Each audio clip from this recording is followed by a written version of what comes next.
చూడండి, మొదటిగా ఫిలిప్పీ రాసిన పత్రిక 3:12. ఫిలిప్పీ రాసిన పత్రిక 3:12.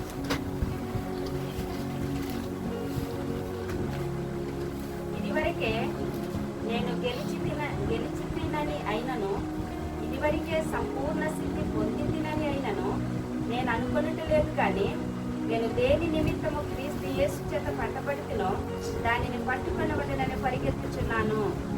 ఓకే, చూడండి, ఇక్కడ పౌలు చెబుతున్న మాట ముఖ్యంగా ఈ 3వ అధ్యాయం చాలా ప్రశస్తమైందని, చాలా ఎక్కువ విషయాలు తను తెలియజేశాడు మనకి పరిశుద్ధాత్మ దేవుడు తన ద్వారా. తను ఏమన్నాడు, నేను దేని నిమిత్తము పట్టుబడతాను అంటే, ఇంకో భాషలో చిన్నమ్మా మీరు మా వైపు చూడండి, మా జీవన చూడండి. ఏమన్నాడంటే, అందరూ వినండి, ఏమన్నాడంటే నేను దేని నిమిత్తం పట్టుబడుతాను కాకుండా అనే మీటింగ్ అర్థం ఏంటంటే, నన్ను దేని నిమిత్తం చోటు పట్టుకున్నాడో, నన్ను మనల్ని నిన్ను నిన్ను నిన్ను నిన్ను మనల్ని దేని నిమిత్తం మనం పట్టుకున్నాడో దాని నిమిత్తం మనం ఏవాలట, ఇంజినట, దాని నిమిత్తం మనం ఏం చేయాలి, దేని నిమిత్తం పట్టుబడుతున్నాం దాని నిమిత్తం దాన్ని పట్టుకోవడం పరిగెత్తాలి. అది మన ప్రయాసం ఈ భూమి మీద చేయవలసింది. దేవుడు ఇందాక బాప్టిస్ట్ కాస్త మీకు చెప్పాను, భూమికి పునాదులు వేయబడకముందు, జగత్ పునాదులు వేయబడకముందు మనలో తన కోసం, ఎవరి కోసం అండి, బంధువుల కోసం, కుటుంబం కోసం, స్నేహితుల కోసం కాదు, కానీ తన కోసం మనల్ని ఏర్పాటు చేసుకోవడం. అందుకే ఈ ట్రైలో ఆయన ఉద్దేశం ప్రకారం మన ట్రైన్ పుట్టించాడు, మరి వీళ్ళిద్దరు కలిపాడు, ఇవి తీసుకొచ్చాడు, ఇవి పరిచయం చేశాడు. కనుక ఒక ఉద్దేశం దేవుడు ఉంది కనుక, ఒక ఉద్దేశం దేవుడు పుట్టిస్తాడు కనుక, ఆ ఉద్దేశం తెలుసుకొని దేని గురించి, దేని నిమిత్తం మనం పట్టుకున్నాడు దాని నిమిత్తం మనం సాగిపోయింది. ఇది మన ఉన్న పని, చాలా జాగ్రత్త. మరి అంత ఈజీ కాదు ఇది, అర్థమవుతుందా? కనుక దాన్ని నిమిత్తం పరిగెత్తడానికి నీ ప్రయత్నం చేస్తే దేవుడు తప్పకుండా సహాయం చేస్తాడు, అందులో డౌట్ లేదు. దేవుడు తప్పకుండా పిలిచిన వాడు నమ్మదగిన దేవుడు కనుక తప్పకుండా మన సహాయం చేస్తాడు. ఆ సహాయం ఎలాగొస్తుంది? అనుదినము నువ్వు ప్రార్థన చేస్తున్నప్పుడు, అనుదినము నువ్వు బైబిల్ చదువుతున్నప్పుడు, తరచూ ఉపవాసం చేస్తున్నప్పుడు నీకు ఆ సహాయం అంతూ ఉంటుంది.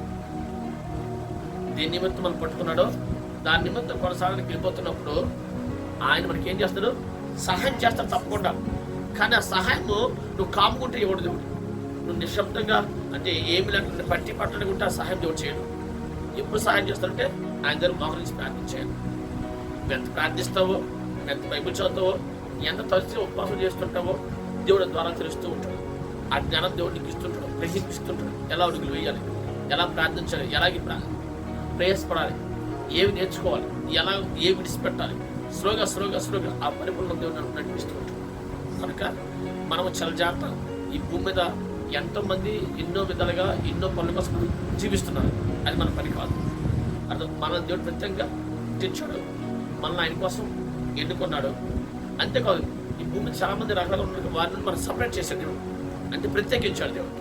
ప్రత్యేక తగ్గట్టు మనం బతకాలి, ప్రత్యేక తగ్గట్టుగా మనం అడుగులు వేయాలి.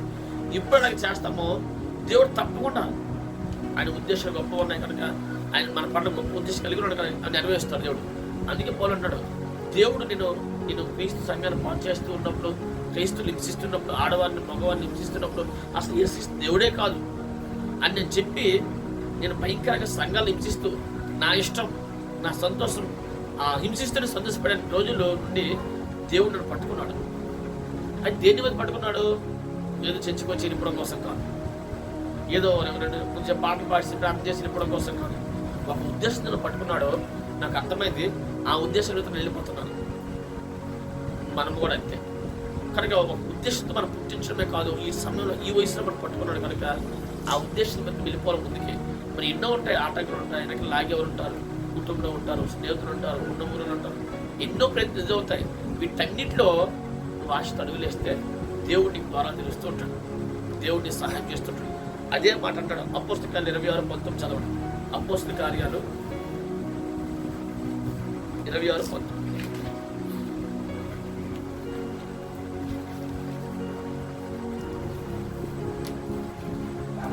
కాబట్టి అగ్రిప్ప రాజా, ఆకాశం నుండి కలిగిన ఆ దర్శనమునకు నేను అవిధేయుడను కాక మొదట దమస్కులోని వారికి యెరూషలేములోను యూదయ దేశమంతటను తర్వాత అన్యజనులకును వారు మారు మనస్సు పొంది దేవుని తట్టు తిరిగి మారు మనస్సునకు తగిన క్రియలు చేయవలెనని ప్రకటించుచుంటిని. చాలు చేయమంటున్నా రాజుతో మాట్లాడుతున్న మాట ఏమన్నాడు? ఆకాశంను కలిగిన ఆ దర్శనముకు నేను అవిధేయుని కాలని. అవిధేయుని కాలంటే విధేయుని అయ్యాను. కళల ద్వారా మాట్లాడతాడు, దర్శనం ద్వారా మాట్లాడు, స్వరంతో మాట్లాడతాడు, బైబిల్ ద్వారా మాట్లాడతాడు. ఇందులో దేనికైనా సరే మనం ఏం చేయాలంట? విధేయం చూపించాలి. పౌలు ఆ రోజు ఏ దర్శనం తనకు వచ్చిందో ఆ దర్శనకి అవిధేయుడు కాకుండా విధేయత కలిగి వెళ్ళిపోయాడు కనుకనే ప్రపంచంలో ఉద్యోగం దాని ద్వారా వచ్చింది. అనేక వేల సంఖ్యలు ఏర్పడమే కాదు, ప్రపంచాన్ని సువార్త తీసుకెళ్ళిపోయింది. వేల మంది, లక్షల మందికి మెయిల్ అయింది. ఈరోజు ఆ పత్రికలు చదువుతుంటే మనకి మంట పడుతూ ఉంటుంది, రోషం వస్తూ ఉంటుంది. చరిత్ర మిగిలిపోయింది పరిసరి అని సేవ. మరి మనము కూడా గుర్తుంచుకోండి, మనకి కలిగిన దర్శనం అవిధేయత చూపించుకోవాలి. ఉంటాయి పరిస్థితులు వస్తాయి, ఆర్థిక పరిస్థితులు వస్తాయి, అనారోగ్య పరిస్థితులు వస్తాయి, మనుషులు వెలివేస్తారు, మనల్ని ఇబ్బంది పెడతారు, కట్టుపరుస్తారు, హేళన చేస్తారు, తక్కువగా మాట్లాడతారు, నీ వల్ల ఉందా అంటారు, ఓ ఎంతోమంది చూసామంటారు, ఓ ఎన్నో లేవా అంటారు, ఎన్నో అంటారు. బట్ మనకు దర్శనం ఉంది, దానికోసం మనం సాగిపోవాలి. ఎప్పుడు దాన్ని సాగిపోతామో నీ వెళ్ళిపోతున్న అడుగులు బట్టి, నీకున్న ఆశ బట్టి, రోషం బట్టి దేవుడు నీ సహాయం చేస్తాడు. అంతే. నువ్వు కాముగా ఉంటే ఆయన సాయం చేయడు, గుర్తుంచుకోండి. నువ్వు కాముగా ఉంటే ఆయన ఏం చేయడు. అందుకన్నాడు అడుగుడి ఇవ్వడు. ఒక కొడుకు వచ్చి తండ్రిని అడిగట, నాన్న నాకు రొట్టె కావాలి. నాన్న నాకు రొట్టె కావాలంటే ఏ తండ్రి అయినా రాయనిస్తాడా? నాన్న నాకు చేప కావాలంటే ఏ తండ్రి అయినా పామునిస్తాడా? ఈలోక తల్లిదండ్రులే చెడ్డవరం మంచిలు చెడ్డలే, అది మీ నాన్న నీకు విషమిస్తాడా?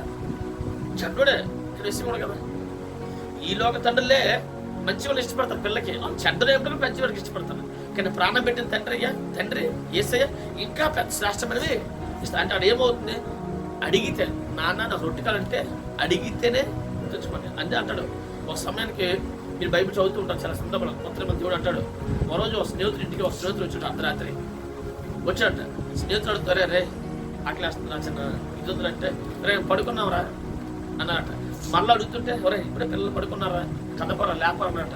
అయినప్పటికీ ఆ స్నేహితుడు ఏం చేస్తాడంట, మాటి సిగ్గులే అనడం వల్ల ఏమైందట, ఇంటికి ఇస్తే ఇచ్చారు. అడిగితేనే జరుగుతాయి కార్యాలు. అడగడం అంటే ప్రార్థన. మనం ప్రార్థన చేయకపోతే కార్యం చేయడం, మనం ప్రార్థన చేస్తేనే కలుగు చేసుకుంటాం. అయితే గుర్తుంచుకోండి, ఈ ప్రార్థన పాపాన్ని విడిచిపెట్టి ఎటువంటి దోషం మనం లేకుండా మనం సరి చేసుకుని ప్రార్థిస్తే ఆ ప్రార్థన బలంగా ఉంటుంది.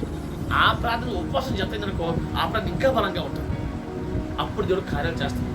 ఊరికే ప్రార్థించరాల, ఊరికే అనని పరిచయం చేయాల, ఊరికే ఇక్కడ 4 మ్యారేజ్ అవ్వాలి. చాలా ప్రణాళికలు చాలా ఎక్కువ ఉంటాయి దేవుడికి. అయితే ఆ గొప్ప ప్రణాళికలు నెరవేర్చబడడానికి మన అడుగులు కావాలి. యేసుక్రీస్తు దేవుడు ఏమంటాడు? సౌలు గురించి తర్వాత మొదటి సమయంలో 1:13 అధ్యాయం చదువుకుంటూ ఉంటుంది.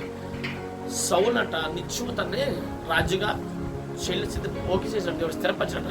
కానీ కొద్ది సంవత్సరాల తర్వాత రాజుగా సౌలు అన్నం ఎవరికి లేదు, దేవుడికి లేదు, మర్చిపోయాడు. ఏమైంది? తీసి ఎవరికి ఇచ్చాడు? దావీదుకి ఇచ్చాడు. ఆయన ఉద్దేశాలు గొప్పవే, దాని తగ్గ సమర్పణ మనకు కావాలి, దాని తగ్గ విధేయత కూడా మనకి కావాలి. తప్పకుండా గొప్పగా చేస్తాడు. చూడండి, మనకి ఇప్పుడు మీకు చెప్పేస్తాను, టైం తక్కువ కనుక. చూడండి, యోసేపు ఉన్నాడు, 17 సంవత్సరాల వయసు. నీ వయసు ఎంతమ్మా కదా? ఇంచుమించు ఆ వయసులో మధ్యలో ఉన్నారు. సో ఈ వయసులో ఆయన కళ వచ్చింది. దేవుడు కళ ఇచ్చాడు. ఏంటి? ఆయన పట్ల గొప్ప ఉద్దేశం ఏముందో, అందరూ వచ్చి తనలో లోబడతారని. సింపుల్గా ఆయన అర్థం చెప్తున్నాను. అందరూ వచ్చి తనకు సాష్టాంగ నమస్కారం పడతారని, అందరూ వచ్చి తన సహాయం అడుగుతారని. ఆ స్థితి అంటే అందరూ వచ్చి నీకు లోబడతారు సహాయం కోసం అని ఒక కళ చూపించాడు దేవుడు సింపుల్గా. అయితే ఆ దర్శనం దేవుడు ఇచ్చాడు, కానీ మన ఇచ్చిన సమస్య స్టార్ట్ అయ్యి ఊరికే లేదు, హ్యాపీగా లేదు. యోసేపు జీవితం అర్థమవుతుందా? ముడుపులు అరకాయలా లేదు కదా, ముళ్ళబాట్లాగా ఉంది. అంతా ఇచ్చిన ముళ్ళబాట్లాగా ఉంది. అనుకుని ఏమి జరగాలి, వ్యతిరేకతలు వస్తున్నాయి. సరే మా అన్నలు ఉన్నారులే, అమ్మయ్య కొన్ని ఏముంది లేదు, మా అన్నలో కష్టం వచ్చినా శ్రమ వచ్చినా చూసుకున్నాం. ఒక పక్క అమ్మని ఉన్నారు, ఒక పక్క అన్నలో అనుకున్నాడు, కానీ అన్నీలో మోసం చేశాను. అన్నీలో ఏం చేయడానికి చంపడం ప్రయత్నిస్తాను. మోసం చిన్న మోసం, ఆస్తి తీసుకెళ్ళిపోవడం ఒక ఎత్తు కదా, మోసం డబ్బు తీసుకోవడం ఒక ఎత్తు అంటే చంపడం ప్రయత్నం చేశాను. ఎంత చేయమంటే అప్పుడు ఆకలి అంటున్నారు, ఏమన్నారు వాళ్ళు తింటున్నారు, గోతులు పడి రే అంటుంటే వాళ్ళు ఏం చేస్తున్నారు, ఏమన్నా భోజనం వాళ్ళు ఆయన అరుస్తుంటే భోజనం చేశాడు. ఎంత మురుకులు చూసుకోండి. ఏమైంది? వాళ్ళు అలా ప్రవర్తించడము మంచిదే. అదే యోసేపు దా మా తమ్ముడరా అంటే అసలు వాళ్ళకి అమ్మ పడేవాడు కాదు, పొత్తిఫర్ ఇంటికి వెళ్ళేవాడు కాదు, పొత్తిఫర్ ఇంటికి వెళ్ళకపోతే జైలుకి వెళ్ళేవాడు కాదు, జైలుకి వెళ్ళకపోతే రాజు పరిచయం అయ్యేవాడు కాదు. శ్రమ ఉంది.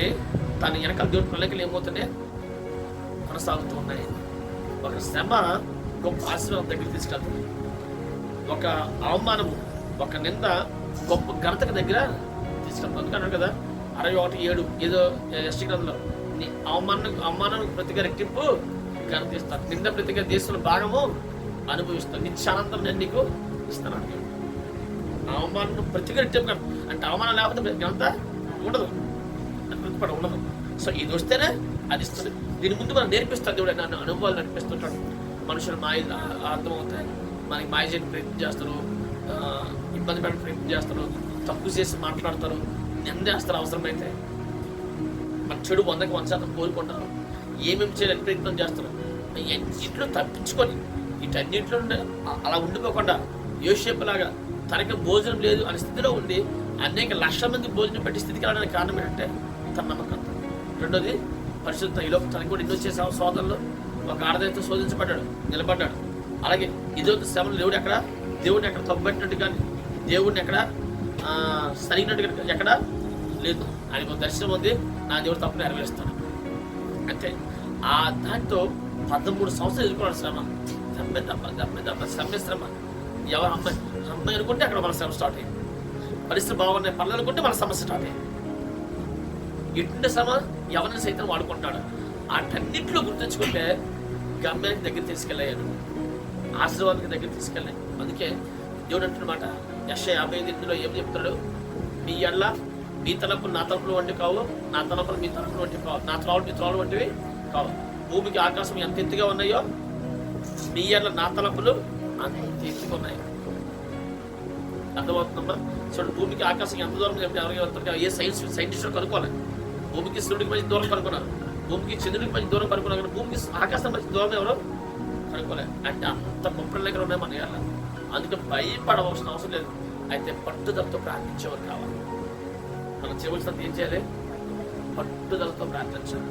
ప్రార్థన నువ్వు ఎంత ప్రార్థన చేస్తే పనులు అంత త్వరగా జరుగుతాయి, అంత ఈజీ అవుతాయి. ఎందుకంటే పనులు జరగకుండా ఇప్పుడు ఎగ్జాంపుల్ ఈ సత్యం అని వేసుకిస్తున్నాడు బాప్టిస్ట్ గారి ఉపవాసానికి ప్రార్థన కావాలి తెలియదు, సైతం పూర్తి మూసేశాడు కదా. సో వస్తున్నారు ఒకటి మార్పు లేదు, ఏమీ లేదు. ఏదో దేవుడి పేరు వదులుకోవడం, దేవుడి పేరు వాడుకోవడం, ఏది మంచి ఆహారం తినడం అలా జరిగిపోతుంది. తెలిసిన స్వస్థ కోసం ఈ ఆశీర్వాదంతో మిగిలిపోతున్నారు. కానీ ఈ యుద్ధంతో కూడిన పరిచర్య, డెలివరీస్ అంటాం. ఒక మనిషి విడిపించబడాలి అంటే విడిపించబడాలి. ఒక వ్యక్తి విడిపించబడి ఏమన్నాడు దేవుడు? బంధింపబడిన వాడిని విడిపించుకుని వచ్చాడు. మనం అనేక రకాల డబ్బు పిచ్చితో, పొల పిచ్చితో, రకరకాల గర్వంతో, అసూయతో, స్వార్థంతో, రకరకాల బలహీనతల్లో, కుటుంబాన్ని బట్టి, వంశాన్ని బట్టి, ప్రాంతాన్ని బట్టి మనం ఏమయ్యాం? బంధించబడ్డాం. వీటన్నిటి విడిపించకు వచ్చాడు దేవుడు. మనం విడిపించబడకపోతే ఉపయోగం లేదు, విడిపించబడకపోతే ఉపయోగం మనం పనులకు వెళ్ళాం. సో విడిపించబడడానికి అటువంటి డెలివరీస్ మినిస్ట్రీ కనుక మనం విడిపించినప్పుడు దురాత్మ ఈజీ మనం వదిలి వెళ్ళాం. అందుకే యుద్ధం చేస్తాం, అందుకే పోరాటం ఎక్కువ అవుతుంది మనకి, అందుకే డిస్ట్రిబ్యూట్స్ ఎక్కువగా ఉంటుంది. మిగతాలకి ఏ ప్రాబ్లమ్స్ ఉండవు, మనకే ఉంటాయి. కారణం ఏంటంటే సైతంతో యుద్ధం, దురాత్మతో యుద్ధం. ఒక వ్యక్తిలో దురాత్మ వెళ్ళిపోవాలంటే వాడు ఈజీగా వెళ్ళిపోడు, మనల్ని ఇబ్బంది పెడతాడు. అసలు ఆ వ్యక్తి కోసం ప్రార్థన చేయొద్దని కూడా మన ఇబ్బంది పెడుతూ ఉంటాడు. అలాగే నాయన ఈ అమ్మాయి గురించి ప్రార్థన చేస్తే, ఈ అబ్బాయి గురించి ప్రార్థన చేస్తే, లేదా కుటుంబం గురించి ప్రార్థన చేస్తే మనకి ఎక్కువ సమస్య వస్తున్నాయి అని ప్రార్థన చేయడం మనేతమని సైతం చేస్తే దాడి చేస్తూ ఉంటాడు. దాన్ని గుర్తుపట్టి బలం పెందుకొని మనం చేయాలి. అర్థమవుతుందా? అది మన పట్ల ఎప్పుడు ఒక్కొక్క వ్యక్తి అలాగే విడిపించబడుతున్నప్పుడు ప్రాంతాన్ని దేవుడు అప్పచెప్తాను. దేవుడు మనం తప్పకుండా దానికి ఒక సమయం ఉంది. ఈ సమయాన్ని మనం ఏం చేసుకోవాలి? బలం పొందుకోవాలి. అదే చెప్తున్నాడు, దేని నిమిత్తం దేవుడిని పట్టుకున్నాడో దాని నిమిత్తం సాయం. నాకు మిగతా సంబంధం లేదు. వెనకున్న మరిచి ముందున్న వాటి కోసం వెనక్కి ఎన్నో జరుగుతాయి, అవన్నీ మనకు అవసరం. ముందు దేవుడు ఏం సిద్ధపరిచాడో అవి మనం చూసుకోవాలి, వాటి కోసం అడుగులు వేయాలి. అయితే ఆ వేసినప్పుడు చెప్పాం కదా, పోరాటం ఉంటుంది, వ్యతిరేకతలు వస్తాయి. వీటి గురించి ఆలోచించాలి. ఎక్కువ దేవుడితో గడపడం మన పని. మనం ఎంత ఎక్కువ దేవుడితో గడిపితే, అగ్నికి ఎంత దగ్గర ఉంటే అంత వేడి మనకు వస్తుంది, దూరంగా ఉంటే సరపడిపోతుంది అంత. అలాగే దేవుడికి ఎంత దగ్గరగా ఉంటామో ఆయన ప్రకాశం ఆయన మహిమ, ఆయన బలం, ఆయన అభిషేకం మనకు వస్తుంది. అది మనం వాడుకుంటుంది. మన నోటితో మాట్లాడినప్పుడు అది రిలీజ్ అవుతుంది, మన చేతిలో అది ఆ అభిషేకం రిలీజ్ అవుతుంది. మన అడుగు పెడితే కార్యం దేవుడు చేస్తుంటాడు సందర్భించడం. అందుకే తినడానికి తినలేని ఆ యోషము ప్రపంచ పోషించగలిగిన, ఎందుకంటే ఆయన పరీక్ష నమ్మకం ఉన్నాడు. దేవుడు శబాసను నమ్మి ఆ స్థితి అప్పు చెప్పాడు. ఆ స్థితి కోసమే యోషేపుని బయట తీసుకొచ్చాడు. ఆ స్థితి కోసమే యోషేపుని సపరేట్ చేసి అందరికి దూరం చేస్తూ అటు నడిపిస్తూ వచ్చాడు. మన ఇళ్ళ కూడా అదే తలంప కలిగి ఉన్నాడు. చిన్నవి ఏమి మన ఇళ్ళ లేవు. తండ్రి ప్రాణం పెట్టిన తండ్రి ఆయన కుమారులు మనం ఘనంగానే ఉండాలని ఆశపడుతున్నాడు. మరి వాడి తగ్గ అడుగులు మనం చేయాలి. నాకు ఏ దర్శనం అయితే వచ్చిందో ఆ దర్శనాన్ని నవదేయుడు కాలేదన్నాడు పౌలు. అందుకే మరి ఎక్కువ శ్రమ పడింది అపోస్తలుల్లో పౌలే, ఎక్కువ వాడబడింది కూడా పౌలే. శ్రమకి వాడబడడానికి అంతేనంటారు ఆ నిష్పత్తి ఉంటుంది. ఇది ఎక్కువ ఉంటే అది ఎక్కువ ఉంటుంది. శ్రమలు ఎక్కువ వాడబడతాం. ఇది పిలిపి ఎంత గొప్పదో అది శ్రమలు వస్తాయి, అంత డౌట్ లేదు. నీ పిలిపి లేదో చిన్నదనుకో, శ్రమలు చిన్నగా ఉంటాయి. దాన్ని బట్టి మనం పోల్చుకోవాలి, ఎంత ఎక్కువ లేదు. అయితే వీటిలో మన ప్రతిస్పందన చాలా ఇంపార్టెంట్.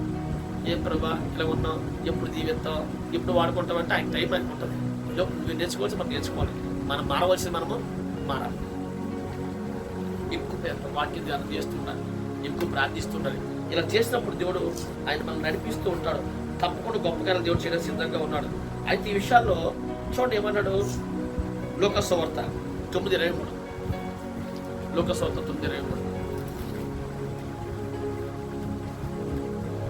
మరియు ఆయన అందరితో ఇట్లనెను, ఎవడైనా నన్ను వెంబడింపకోరిన ఎడల తను తాను ఉపేక్షించుకొని ప్రతిదినము తన శిలువను ఎత్తుకొని నన్ను వెంబడింపవలెను. చూడండి ఏమన్నాడు దేవుడు ఏమన్నాడంటే ప్రతి దినం మనం ఏం చేసుకోవాలంట, ఉపేక్షించుకోవాలి. మనకున్న కోపం, మనకున్న ఇవి చంపుకోవాలి. కొన్ని విషయాలు తప్పదు, ఇబ్బంది పడుతుంది. మన మైండ్ ఎన్నో మనం బోధిస్తుంటుంది, రచ్చగొడుతూ ఉంటుంది. మనం ఏంటి ఇలా ఉన్నాం అనిపిస్తుంది. బట్ అది కాదు, మన సిలువు ఎత్తుకొని మనల్ని మనం ఉపేక్షించుకోవాలి. అలా అప్పుడు దేవుడి సహాయం మనకి బాగా అందుతూ ఉంటుంది. అదే రోమిలకు రాసిన పత్రిక 4వ అధ్యాయం చూడండి. రోమ 4వ అధ్యాయం 18వ వచనం. రోమ 4:18. ఈ సంతానము ఇలాగ ఉంటుందని చెప్పిన దానిని బట్టి తాననేక జనములకు తండ్రియకులకు నిరీక్షణకు ఆధారము లేనప్పుడు అతను నిరీక్షణ కలిగి నమ్మెను. చూసారా ఇంకా చదువు. మరియు అతడి విశ్వాసమునందు బలహీనుడు కాక ప్రమాదమే 100 ఏళ్ల వయసు గల వాడై ఉండి అప్పటికి తన శరీరము మృతతుల్యమైనట్టును శారా గర్భంలో మృతతుల్యమైనట్టును ఆలోచించను కానీ అవిశ్వాసం వలన దేవుని వాగ్దానమును గురించి సందేహింపక దేవుని మహిమపరిచి ఆయన వాగ్దానం చేసిన దానిని నెరవేర్చుటకు సమర్థుడని మూఢంగా విశ్వసించి విశ్వాసము వలన బలమునందెను. చాలు చూడండి, నిరీక్షణకు ఆధారం చెప్పుకోవడానికి లేదు. కొన్ని ఈ విధంగా ఐదు అవకాశం ఉందంటే నో ఛాన్స్. ఇటు చూసిన అవకాశాలు లేవు. నిరీక్షణకు ఆధారం లేనప్పుడు దేవుడు నమ్మాడు. అంతేకాదు విశ్వాసం బట్టి తన వారి వయస్సు ముసలైపోతున్నప్పటికీ, ఎంత ముతతులం అయిపోతున్నప్పటికీ ఇంకా గర్భాన్ని ధరించడానికి అవకాశం లేదు, బలం లేదు. అయినప్పుడు కూడా వాళ్ళు ఏం చేశారంట, అవిశ్వాసం బట్టి బలహీనం అవ్వలే. విశ్వాసం బట్టి బలం పొందుకున్నారు తప్ప బలహీనం అవ్వలే. మనం కూడా కొన్నిసార్లు బలహీన పరిస్థితి ఎదురవుతున్న పరిస్థితులు ఏంటి ఇలా ఉన్నాయి, ఇప్పుడు పరిస్థితులు మారుతాయి, వెయిట్ చేయాలి. శాస్త్రం ఎప్పుడు ఈజీగా రాదు, గొప్పది ఎప్పుడు అంత ఈజీగా దేవుడు అంత త్వరగా ఇవ్వదు. అందులో డౌట్ లేదు. బైబిల్ అంతా చెక్ చేసుకోండి, అదే కనపడుతుంది. కనుక నిరీక్షణకు ఆధారం లేనప్పుడు దేవుడు నమ్మాడు. మనకు కూడా మన పరిస్థితి వ్యతిరేక కనవచ్చు. బట్ నమ్మాలి. ఎవరు నమ్మాలంటే దేవుడు బట్టి. ఆయన మాట ఇచ్చి తప్పుడు భూమి ఆకాశం గతించి నా మాట సున్నైన పుల్లైనా చనిపోతాడు. మరి ఆయన మాట ఇస్తే అది స్టార్ట్ చేసానికి ఒక పని ఇంకేలేదు. ఎడర్లు ఏమవుతాయి, నదులు ప్రవహింపజేస్తాడు. ఎరంజుడు త్రోవలు కళ్ళు చేస్తాడు. నీకోసం స్టార్ట్ అయ్యింది. ఆయన స్టార్ట్ చేస్తే ఇంకెవరు ఆపలేరు. అంతవరకు మమ్మల్ని ఎదురు చూడడం, నమ్మకంగా ఉండడం, బలమైన ప్రార్థనలో చేయడం, ఇది మనం చేయవలసిన విషయం. ఆయన ఉద్దేశంతో పట్టుకున్నాడు కనుక ఆ ఉద్దేశం నెరవేర్చడం కోసం దేవుడు మనం సహాయం చేస్తుంటాడు. ఈ ఊరే కాదు, చుట్టుపక్కల గ్రామంలో కూడా మనకు దేవుడు అప్పచెప్తారు. చాలా పెద్ద పని ఉంది. మరి ఆ పనికి తగ్గట్టు మనం ప్రయత్నం చేయాలి. చిన్న ప్రార్థనతో పెద్ద ఫలితాలు రావు. నేను ఎప్పుడు పిల్లలకు నేర్పిస్తాను, a small fire cannot give much heat. చిన్న నిప్పు ఎక్కువ వేడిని ఇవ్వదు. A small desire cannot produce great results. చిన్న ఆశ పెద్ద ఫలితాలని ఇవ్వదు. మన ఆశ ఉంటుంది అనేక రకాలు వాడబడలే, కానీ అందరికీ తగ్గ ప్రయత్నమే చేయాలి. చిన్న ప్రయత్నం చేసి పెద్ద రిజల్ట్స్ ఎప్పుడు రావు. ప్రయత్నం పెద్దగా ఉండాలి. అంటే భారంతో ప్రార్థించాలి. తరచూ ఉపవాసం చేస్తూ ఉండాలి. ప్రాంతం మీద గుర్తుపట్టి ఈ పరిస్థితి ఏంటి, నువ్వు అప్పు చెప్పాలి. నీకున్న భారం దేవుడు తెలియచేయాలి. ఎప్పుడు తెలియజేసాడో ఆయన ఇంకా ఆ భారం పెంచుతాడు. దేవుడు పెంచి దేవుడు సహాయం చేస్తాడు. చూడండి నెహెమ్యా, అయ్యో నా యెరూషలేము కాలిపోయింది, నా యెరూషలేము గోడలు ప్రాకారాలు కూలిపోయాయంట, ఆ గుమ్మాలు కాలిపోయాయంట అని బాధపడుతున్నాడు. ఆ బాధను చూసి నెహెమ్యానే పంపించాడు దేవుడు. ఎవరైనా బాధ ఉంటుందో వాడికి అప్పచెప్పే పని. హ్యాపీ తిండి పడుకుని అప్పచెప్పడం పని. అంతే. ఒక ప్రాంతం అప్పచెప్పాలన్నా భారంలోకి అప్పచెప్తాను, ఒక ఊరు అప్పచెప్పాలన్నా భారంలోకి అప్పచెప్తాను. లేకపోతే సాకులకి ఇస్తే ఏమవుతుంది, ఉపయోగము లేదు. చాలా ఏం చేస్తారు, తిరిగి పాడు చేస్తారు మొత్తం. అందుకే నీ భారం పడి దేవుడు అప్పచెప్తున్నాడు. భారం పెంచుకోవడానికి ప్రార్థన చేయాలి. ప్రభా సహాయం తెచ్చి నన్ను బలపరచు, నా పట్ల ఉద్దేశం నెరవేర్చు, నాకు ఇంక సామర్థ్యం తెచ్చి ఎలా ప్రార్థించాలి, ఏ విధంగా ప్రార్థించాలి నాకు సహాయం తెచ్చింది. పరిశుద్ధాత్మ దేవుడు తప్పకుండా సహాయం చేస్తుంటాడు. సహాయం చేస్తుంది. ఎన్నోసారి సమస్య చూడకుండా ఈ సమస్య ఎలా ప్రార్థించాలి అని అడిగి కనిపెట్టినప్పుడు దేవుడు ఇలా ప్రార్థన చేసి చెప్పాడు. ఎప్పుడు ఇలా ప్రార్థన చేయమని చెప్పాడు. అలాగే ఎప్పుడు ప్రార్థన చేశానో పరిస్థితి మారిపోయింది. అది కనిపెట్టడం నేర్చుకోవాలి. ఆ అడుగులు మనం నేర్చుకోవాలి. దానికి అటువంటి సంబంధం దేవుడితో ఉండి ఆ విధంగా ఆయన గైడెన్స్ పొందుకోవాలనుకుంటే ఎక్కువ దేవుడితో టచ్లో ఉండాలి. ప్రార్థనలో, వాక్య ధ్యానంలో, ఉపవాసం, ఈ మూడుకి మించిన ఏం లేవు. అయితే వీటన్నిటిలో ఎక్కడ సొంతం రానివ్వదు. స్వార్థం వస్తే తేడా అవుతుంది. ఆ వస్తే దేవుడు ఇష్టపడ. అంతే. ప్రభా నీకు మహిమ రావాలి, నీ చిత్తం ప్రార్థన జరగాలి. నా ఎళ్ళ, నా కుటుంబాన్ని, మా నలుగురి ఎళ్ళ నీ స్థితిని జరిగించాడు. మేము ఒప్పుకుంటాం, మేము సరి చేసుకుంటాం. నువ్వు చెప్పిన ప్రేయర్ మా మార్గంలో నడిపిస్తాం. అదే చెప్పా కదా పౌలు, ఆ దర్శనంకు నేను అవిధేయుడు కాలేదు. మధ్యలో ఎప్పుడైనా అయ్యాడా? మధ్య కూడా ఇప్పుడు అవ్వలేదు. ఆ రోజు అవ్వలేదు, ఇంతలో కూడా అవ్వలేదు. ఆ తన సేవ పూర్తి చేసే వరకు కూడా అవిధేయుడు కాల. మరి అన్ని బాధ జరిగితే అన్ని శ్రమలు ఎక్కువ ఉన్నాయి. బట్ అంత గొప్ప వాడబడ్డా కూడా వాడబడ్డాడు. అందుకే మన జీవితంలో ఆలోచించకుండా ముందులు వెళ్చలేకపోయాడు, ముందు అడుగులు వెళ్చలేకపోయాడు. నిరీక్షణకు ఆధారం కొన్నిసార్లు ఉండదు. ఏం జరుగుతుందో తెలియదు, ఎలా సహాయం వస్తుందో తెలియదు, పరిస్థితి ఏంటి చూసుకుంటే విచిత్రంగా ఉంటాయి. ఆ టైంలో మనం ఎలా ప్రతిస్పందిస్తాం దేవుడు చూస్తాడు, దేవుడు గమనిస్తున్నాడు. ఆ స్త్రీ యోసేపుకి వచ్చినప్పుడు యోసేపు ఎలా ప్రతిస్పందించి చూశాడు, దేవుడు గమనించాడు. ఏమన్నాడు, నా దేవుడు చూస్తాను తప్పు చేయను, శబాస్ అన్నాడు దేవుడు. అక్కడ పడి ఉంటే అయిపోయింది. ఎవరి పని యోసేపు చరిత్ర బైబిల్లో లేదు, ఇంకా తీసే పడేసేవాడు. కానీ నిలబడదు కనుక ఈరోజు మిగిలిపోయింది. యేసుక్రీస్తు ముంగుర్తు ఎవరో యోసేపు, అందరి మందులు ముంగుర్తు. ఆ విధంగా దేవుడు మన సహాయం చేస్తాం కనుక అందుకే బాగా గుర్తుంచుకోండి. అంతేకాదు 2 తిమోతి 4:7, తిమోతి 2 తిమోతి 4:7.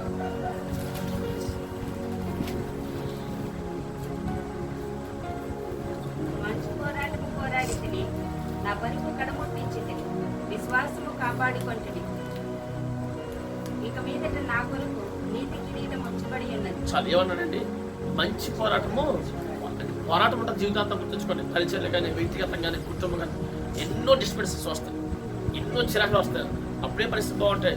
అమ్మయ్య భలే సంతోషం, అరగంట తర్వాత మన సంతోషం ఎగిరిపోతుంది. వస్తాయి ఆ సంతోషం తీసే మార్గంలో సైతం అమ్మ ఇంక సంతోషపడిపోతున్నారు, ఇలా ఉండిపోతుంది, సంతోషం ఎడబడతారు. వాడు ఏదో మార్గాలు తీసుకెళ్తారు, ఏదో కనుక ఎప్పుడు వాటిని గురించి ఆలోచించాలి. పోరాటం ఆత్మ జీవితం అనుదినం పోరాటం, ప్రతి గంట పోరాటం ఉంటుంది కనుక మంచి పోరాటం. అయితే తనకే ఎదురైన పోరాటంలో మంచిగా పోరాడాడంటే ఎక్కడ సైతం లోపడ కొనగల నమ్మకంగా ఉన్నాడు. చరిత్రలు మిగిలిపోయి పౌలు జీవితం ఏమన్నాడు, క్రీస్తుని నేను పోలి నడుచుకున్నాడు, మీరు నన్ను పోలే చిన్న విషయం కాదు. కాబట్టి అడుగు పెట్టడం చాలా ఇంపార్టెంట్. అందుకే మనం అనుదినము చేస్తున్నాం చూడండి, రోజు రోజు రోజు చేస్తున్న ప్రార్థనలు ఊరికే పోవు. తిన్న ఆహారమైన ఊరికే పోతే అంటే ఎంత ఆహారం తింటారు, నీకు ఏమవుతుంది అంటారు కొంతమంది. చూడు బాగా తింటారు కానీ మనిషి ఎలాగుంటారు, సన్నం అడిగి అసలు తిన్నా తేలిపోతుంది అంటారు. కానీ తిన్న ఆహారంగానే వృధా అవ్వచ్చు, కానీ చేసిన ప్రార్థన మాత్రం ఎప్పుడు వృధా. అది బాగా ఎప్పుడు వృధా పోదు. అది దాని టైంలో వస్తుంది. ఏ టైంలో పంట వస్తే బాగుంటుందో ఆ టైం ఎవరు తెలుసు. అప్పుడు ఇస్తేనే మంచి అప్పుడు ఇస్తారు కనుక ప్రార్థన చేసిన ప్రార్థన వృధాగా ఇప్పుడు పోదు. అందుకే మనం పిలిచిన దేవుడు నమ్ముతుంది కనుక ఆయన ఏం కోరుతారంటే నీలో నాలో మన హృదయంలో మార్పు కోరుతారు. ఆయన ఏం కోరుతారంటే మార్పు లేకపోతే వేస్ట్. ఇంకా మనం సేవ చేసినా వేస్ట్, ఎవరో మీరు కదా. ఏమంటారు, ప్రభు నీ నామాన్ని బట్టి మేము దెయ్యాలు అడగొట్టాం, నీ నామం బట్టి మేము ప్రవచనం చేయాలి, నీ నామం బట్టి మేము ఎన్నో అద్భుతాలు చేసామంటే మీరు ఎవరో తెలియదు. సేవ కన్నా ముఖ్యమేది మార్పు. అది పని కన్నా మార్పు ముఖ్యం. పని ముఖ్యంగా మార్పు ముఖ్యం. నువ్వు మారిన పని ఆయన చేస్తాను, ఆయన చేయించుకుంటున్నాను. వద్దంటే ప్రజలు వస్తారు, వద్దన్న ప్రజలు వస్తారు. ఫస్ట్ మనకు కావాల్సినంత ఏంటంటే మార్పు. మార్పు లేకపోతే 1000 మంది అనుకు వచ్చిన మన పాలలో ప్లేస్. సో ఫస్ట్ మనలో పోయేది మార్పు. ఆ మార్పు కోసం అడగాలి ప్రభావ, కనిపెట్టాలి ప్రభావ, ఇంకెక్కడ నా మిస్టేక్ నాకు తెలియట్లేదు, నా వరకు నాకు కట్టుకుని అనిపిస్తుంది ప్రభావ, నువ్వు సహాయం చేసేయండి. నువ్వు బయట చదువుతున్నావు, నువ్వు ప్రార్థిస్తున్నావు, ఏదో యాంగిల్ గుర్తు చేస్తుంటాడు. అప్పుడు మనకు గుర్తొచ్చిన అర్థమవుతుంది. దేవుడు గుర్తు చేసిన అయ్యి బాబాయ్ తప్పు నేను అనుకునేదే, ఈ మిస్టేక్ ఉంది కదా, అసలు గుర్తుపట్టేది అంటాం. అప్పుడు దేవుడు దాన్ని రివీల్ చేస్తాడు, తెలియజేస్తాడు. అది ఎప్పుడు తెలియజేస్తాడు, నువ్వు అడిగితే తెలియజేస్తాడు, లేకపోతే అవసరం లేదు. ఆ లోతున అనుభవం కావాలంటే నువ్వు అడగాలి, నువ్వు అడిగితేనైనా తెలియజేస్తాడు. లేదా నువ్వు పట్టి పట్టనుకుంటే బాబు నేను పట్టి పట్టి ఉండాలి, అంతే కదా. మనం చేయకున్నంత మాత్రం ఇంకేం తక్కువ కాదు. మనం చేస్తే మన పట్ల ఉద్దేశం నెరవేర్చబడితే అది తను సంతోషపడతాడు. అది మనకి మేలు, మనకి పరలోక కిరీటం, అంతే. అందుకు ఆ అడుగులు మనము కట్టకి వేస్తున్నప్పుడు దేవుడు సహాయము చేస్తాం. అందుకే నమ్మి ప్రార్థన చేయాలి. ఒకటి మనసులో మనం ఏం కోరుకుంటున్నాడు, మార్పు కోరుకుంటున్నాడు. మార్పు లేకుండా చేసిన ప్రార్థన వృధా. నువ్వు కన్నీటి పెట్టిన వృధా, మార్పు లేకపోతే. నువ్వు మారితే కానీ ఎప్పుడైతే ఆ మార్పు కోరుతావు కనుక ఆయన చెప్పినట్టుగా మారి నువ్వు నమ్మి ప్రార్థన చేస్తే గొప్ప ఎలా చూస్తావు. చాలా జాగ్రత్త నమ్మాలి. చేస్తున్నాను ఈరోజు గంట చేశాను, అది వృధా పోతే నమ్మాలి. అంతే కానీ గంట చేశాను ఏమో వద్దంటవా అంటే అది ఆల్రెడీ అయిపోయింది, అది దేవుడు డిలీట్ చేసేది కదా. ఏమన్నాడు, మీరు నమ్మిందల్లా, మీరు ప్రార్థన చేసిందల్లా, అడిగిందల్లా పొందుకున్నామని నమ్మన్నాడు. ఎందుకు చెప్పానుకోవటం, కొంత ప్రార్థన చేస్తారు, ఏం జరుగుతాయి అంటారు, అది జరగదు. నోటితో పలిక. అందుకే ఇప్పుడు అవిశ్వాసం రానివ్వద్దు, అపనమ్మకం రావద్దు. అయితే నువ్వు చేసిన ప్రార్థనకి అనుకూలంగా పరిస్థితులు ఉండవు. అనుకుంటాం ప్రార్థన చేసిన ఏది మారదు, ఎంత మార నీలో దేవుడికి నీళ్ళు పని చేస్తున్నాడు. ఆయన నీలో ఏం మార్పు కోరుకున్నాడో ఆ మార్పు రావాలని ఆశపడుతున్నాడు. మార్పు వస్తే పరిస్థితి మారిపోతుంది, మార్పు వస్తే పరిస్థితి మారి.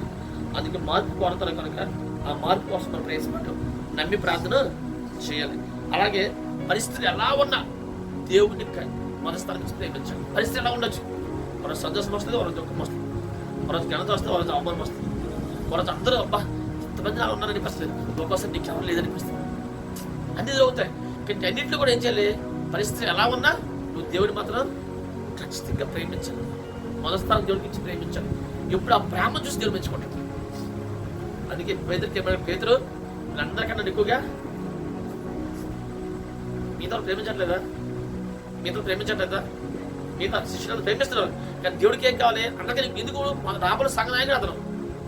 అందరిలో ప్రేమిస్తే నాకు ఎలా చేస్తాను దేవుడు. అందుకని అడిగాడు, నువ్వు అందరికన్నా ఎక్కువ ప్రేమిస్తున్నావా లేదా చెప్పు. Direct question. నీకు తెలుసుకోవాలి. మళ్ళీ నువ్వు చెప్పు. 3 సార్లు అడిగాడు. ఎందుకు 3 సార్లు అడిగితే మనం 3 సార్లు అబద్ధాలు ఆడాడు. 3 సార్లు అబ్బాయి 3 సార్లు ఒప్పించాలి దేవుడు. దేవుడు ఇప్పుడు కరెక్ట్ డైరెక్ట్గా వెళ్ళండి, షార్ట్ రూట్ ఏముండదు. అందుకంటే మనం ఉపవాసం చేసి పాపలు ఒప్పిస్తుంటాం, ఒప్పింపు చేస్తాం. ఎందుకంటే అవి లేకపోతే వడ్డీ అయిపోతాయి. మనం ప్రాణం ఇస్తానని పేతురు ఆ ప్రాణం కోసం 3 సార్లు ప్రాణం ఇస్తానని పేతురు ప్రాణం కోసం 3 సార్లు అబద్ధాలు ఆడాడు. కళ్ళ ముందు అందరూ తెలిసింది. అందుకే అందరి ముందు ఒప్పించాడు దేవుడు. అందుకని నీకు ప్రేమిస్తున్నావు మేము మళ్ళా నువ్వు అందరికీ ఎక్కువ ప్రేమిస్తున్న నా గొర్రెలు కాయ ఏంటి సంఘ నాయకుడు కనుక అందరికీ నువ్వు ఎక్కువ ప్రేమించాలి. నీకు ఎక్కువ బాధ్యత కావాలంటే ఎక్కువ పని చేయాలి, అంతే కదా. నీకు మంచి పోషకాలంటే ఏం చేయాలి, అనగా ఎక్కువగా పని చేయాలి. అందరికీ కష్టం. అందుకని నువ్వు ఎక్కువ కష్టపడుతున్నావు మేనేజర్ తెలిస్తే నీ అందరి మీద అతను ఏమైనా ప్రమోషన్ ఇస్తాను. నేను అందరిలాగా నువ్వు కష్టపడితే నీకెందుకు ప్రమోషన్ ఇవ్వాలి అతను ప్రత్యేకంగా. అలాగే అంతే కదమ్మా, అందరికన్నా మనం ఎక్కువ ప్రేమిస్తే మాకు అబ్జెక్ట్ బాధ్యతలు వేరే ఉంటుంది. అందుకే మనం చాలా జాగ్రత్తలు జీవితంలో అడుగులు వేస్తాం. ఏ బలహీనత కూడా ఉండిపోవద్దు. కొందరు అంటారు బలహీనత పెట్టుకొని మనిషి కొంటే వద్దు, అది దేవుడికి ఇష్టపడదు. జనంలో పెద్దలేమంటారు, మనుషులు పడుకోదు. కొందరేమంటారు మనిషి అన్నప్పుడు 1-2 ఉంటాయి, బలహీనతలు అన్ని పట్టుకుని తెలగా అది ఉందని అనకపోతాం. ఏ బలహీనతలు కూడా వద్దు. పాపం ఉందా అడుగు, కన్నీటితో ప్రారంభం పాపం తీసి గర్వం ఉందా ప్రేచి ఏదో ఒకటి, లేకపోతే ఇంకేదో ఏదో సరే ఏ బలహీనత కూడా ఉండిపోవద్దు. ఆ బలహీనతను బయట రావడానికి ప్రయత్నం చేసినప్పుడు దేవుడి సహాయము చేస్తారు. అందుకే మనం ప్రయత్నం చేస్తే యుద్ధం చేసేది ఎవరంటే దేవుడే. మన రక్షణ మనుషులు అప్పు చెప్తారు. నిజమే మనం కామ్గా ఉన్నామని వీళ్ళు ఏమంటారని గొడవ పడరండి, తిరిగి వచ్చి అడగరని నచ్చిన మాట్లాడతారు, నచ్చినట్టుగా బ్యాడ్గా మాట్లాడతారు, నచ్చినట్టుగా ప్రయత్నాలు చేస్తారు. బట్ మన పక్షిని ఎవరు చూస్తున్నారు? పగ తెచ్చుకున్నట అంతేనా? పగ తెచ్చుకుంటా నేను చూసుకున్నాను. దేవుడు నీ పని నీ ప్రయాణం వెళ్ళిపో, నీ ప్రయాణం వెళ్ళిపో, నేను చూసుకుంటాను అని కప్పు చెప్పి మన భారం అంతా ముప్పేసి మనం ముందుకెళ్ళిపో అనుదినము. దేవుడు ఎప్పుడైతే ఈ అడుగులు వేస్తుంటే మనం చూడండి ఏమన్నాడు దేవుడు. అందుకే సామెతలు 3:4-5 చదివించడం ఏమన్నాడు? ఈ స్వబుద్ధిని ఆధారం, మన బుద్ధి ఎన్నో చెప్తుంది. స్వబుద్ధిని ఆధారం చేసుకోకుండా నీ పూర్ణ హృదయంతో యెహోవాను నమ్ము. అంతేకాదు నీ ప్రవర్తన అంతటి మీద ఆయన అధికారం ఒప్పుకో. అప్పుడు ఆయన మార్గాన్ని ఈ 3 జరిగితే అప్పుడు మార్గాలు సరళం చేస్తాం. నువ్వు డైరెక్ట్గా ప్రభు నా మార్గాలు సరళం అది జరగవు. చాలా మంది చేసి ప్రార్థన ఆ ఒక్క వాక్యం పెట్టుకుంటాం. అందులోకి ఈ మధ్యన ఈ తెల్ల వాగ్దానం ఇస్తారు కదా, అలవాటు చేస్తారు కదా చాలా మంది. ఈ లాటరీ సిస్టమ్ అలవాటు చేశారు కదా, ఇలా వెళ్తారు కాగితం తీసారు. అది ఏముంటుంది? నీ మార్గాలు యెహోవా సరళం చేస్తూనే ఉంటుంది. వాళ్ళకి ప్రార్థన చేస్తారు. 10 సంవత్సరాలు జరగదు. అర్థమవుతుందా? 10 సంవత్సరాలైనా జరగదు. లాటరీ సిస్టమ్ వాక్యం కాదు, కష్టపడి పొందుకోవాలి వాగ్దాన్ని. ఒక్కొక్కరు వాగ్దానం ఊరికే పొందుకోలేరు. ఎంతో త్యాగంతో బ్రతికితే దేవుడు వాగ్దానం చేసినాడు. అంతే కదా. ఈరోజు వాళ్ళకి ఏమీ లేవు. ఈ పాస్ట్ ఈజీ అలవాటు చేస్తారు. అయ్యా కాగితం మీద అన్ని ఏముంటాయి అందులో? అన్ని ఆశీర్వాదాలు ఉంటాయి. తీసుకోవడం లాటరీ సిస్టమ్ తీసుకోవడం అది ఏదైతే అది అవి నెరవేర్చబడదు. అది ఏం రాస్తారు? నీ మార్గాలు సరళం చేస్తాను రాస్తారు. అది ఎప్పటికే మార్గాలు సరళం. ఎప్పుడు సరళం అవుతాయని చెప్పాడు? నీ సొమ్ముని ఆలోచన చేసుకోకుండా నీ పూర్ణోదయంతో యెహోవా నమ్మి నీ ప్రవర్తన అందరి మీద అదిగా ఈ 3 నువ్వు చేస్తే అప్పుడే మార్గాన్ని సరళం. ఇవి ఏమి చేయకుండా నువ్వు ప్రార్థన చేసినప్పుడు అంటాడు ప్రార్థన నీ బృందా అంటాడు దేవుడు. నేను చెప్పిన 3 ఫస్ట్ చదువు అంటాడు. ఆ 3 చదువు, ఆ 3 పాటించాలని నేను సలాం చేస్తాను. నువ్వు రోజంతా ఏచినా సలాం చేయాలి. అందుకే ఈ మార్గాలు మనం ప్రయాణం చేయాలి. ఈ విధంగా సొమ్ముని అర్థం చేసుకుని ఎన్నో వస్తాయి. మన ఆత్మీయ జీవితంలో అనుభవాలు వస్తాయి. అన్ని ఒక రోజులాగా ఉండవు. చెప్పా కదా, కొన్నిసార్లు చిరాకు అనిపిస్తాయి, కొన్ని చాలా ఇరిటేషన్ అనిపిస్తుంది, కొన్నిసార్లు బాగా డిసప్పాయింటెడ్ అనిపిస్తుంది, అనిపిస్తుంది. బట్ వీటన్నింటిలో కూడా ఆటలు నీ ప్రామ్యం తగ్గిపోద్దని చూస్తారు దేవుడు. అంతే. ప్రేమ తగ్గకుండా మనస్తాను ఇస్తూ ఉంటే ఆయన పరిస్థితి మార్చుకుంటుంటాడు. పరిచయం తీరుస్తారు, మనుషులు అప్పచెప్తారు, మన అవసరాలు దేవుడు తప్పకుండా తీరుస్తారు, మన మంచి భవిష్యత్తు ఇస్తారు తప్పకుండా. క్షణంగా ఎప్పుడు దేవుడు మన చిన్నగా ఎప్పుడు కొంచెం కనుక తను ఖచ్చితంగా అడుగులు వేయడం చాలా ముఖ్యం. జాగ్రత్త. చిన్నగా ఈ ప్రాంత మారుడి సైతం చేతిలో ఉంది.